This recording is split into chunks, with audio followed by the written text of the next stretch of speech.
Good morning. So today I'll be addressing three different common questions that diabetic patients always ask me. The first thing is, I am a diabetic. I am on different oral medications. My dad is a diabetic, but he is on different medication. My son is a diabetic. He is on insulin. So why is there this different treatment for different people with diabetes? So now to answer that again, as I explained about the different types of diabetes and the problems in my different video, if we take the example of the pizza store which is producing the pizza, and then you have the pizza delivery guy who takes the pizza and then gives it to the consumer. So it's similarly in diabetes. The pizza carrier is the insulin, and the pizza is your blood glucose, which is a food for the cell, which is the consumer, and the insulin basically gets the glucose into the cell so the cell can utilize it as a form of energy. So again, as mentioned previously, there are two types of diabetes, the type 1 and the type 2.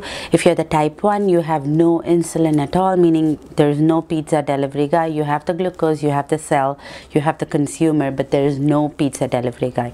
So for the type 1 diabetics, the treatment is predominantly insulin.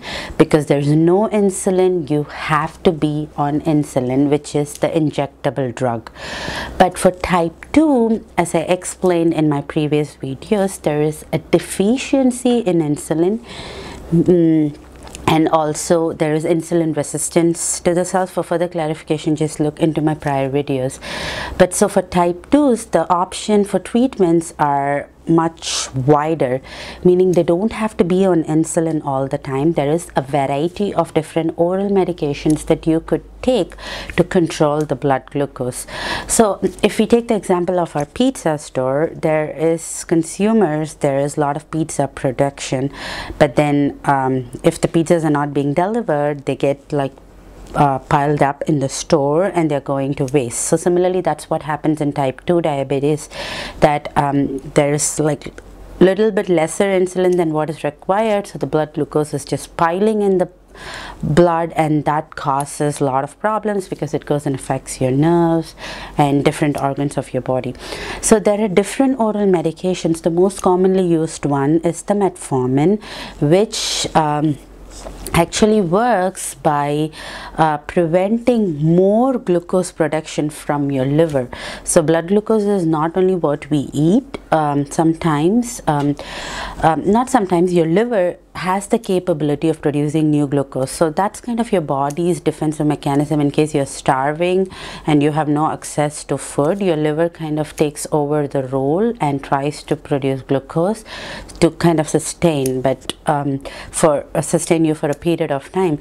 So what happens in diabetes is, though the blood glucose level is high, the cells are not getting it because there's no insulin, and the liver thinks maybe we are going into a starvation mode, the cells are not getting enough glucose, and it produces more glucose.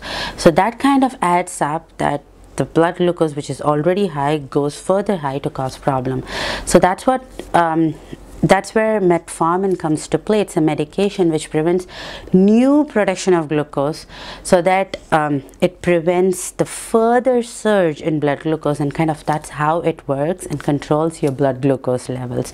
So that's kind of like putting a band-aid for a wound, meaning you're not correcting the insulin deficiency, you're not correcting the insulin resistance, but you're just trying to prevent the high levels of blood glucose, so that thereby preventing the damage that it can do to different organs. So that's one of the commonest drugs. There are many other drugs, you have sulfonylureas, which is the glipizide, glimepiride, and you have a lot of other medications.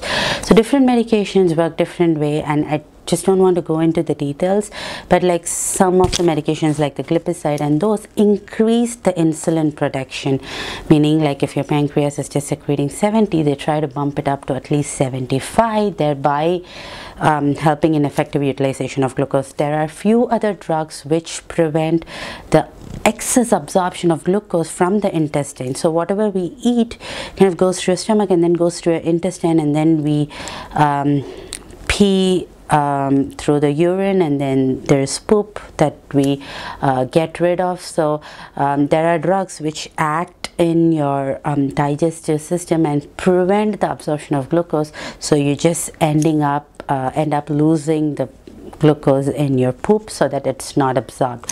So again, there are different mechanisms, there are different drugs, so that kind of answers why few people are on insulin but few are not, and what are the different options that we have.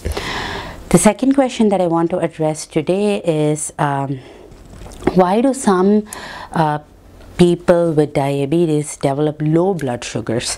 Again, low blood sugars are very common in type 1 diabetics, and also people who are on insulin and who are also on medications called sulfonylureas, which is either your glipizide and glimepiride. So again, that's because what happens is, like, you're trying to control your glucose, but sometimes, as I said, blood glucose is needed for your cells. Sometimes things are overdone and your blood glucose levels drop. And being a diabetic, there are some symptoms that you really need to watch for. If you're feeling like you're sweating, you're excessively tired, you feel like your heart is racing, these are some symptoms that a patient can feel when his blood glucose goes low. So if you're a diabetic, I would strongly recommend that you always carry a candy in your pockets, or some form of sugar. Like simple sugars are best, that you get from juices, candies and things like that, or just plain sugar. So if you feel any of these symptoms, it's important that you take that, and also measure your blood glucose to confirm that it's actually low and you're having these symptoms. Some people with diabetes don't have any symptoms, and that's when it gets dangerous.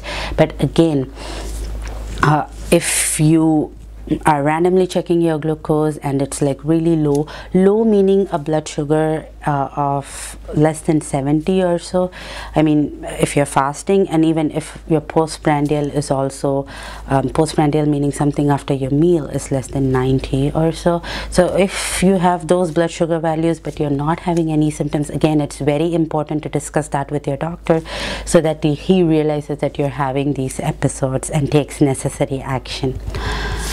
And finally, I would like to address another question today. People ask me, like, oh, I have been diagnosed with diabetes, or I've been diagnosed with pre-diabetes. Is it a terminal diagnosis, meaning am I stuck with it for life? So the first thing is, no. It is not a terminal diagnosis. Once you're diagnosed with diabetes, it's not something that's you're stuck for life. Again, the caveat here is, if you're a type 1 diabetic, again, that might be something that's going to stay with you forever, because that's a problem in your pancreas. It's not producing insulin.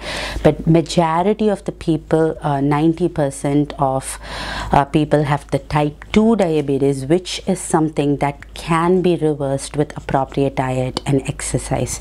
So you have been diagnosed with diabetes or pre-diabetes, you can always follow a low sugar, low fat diet, and try to get exercise at least 30 minutes 5 times a week, and try to lose weight.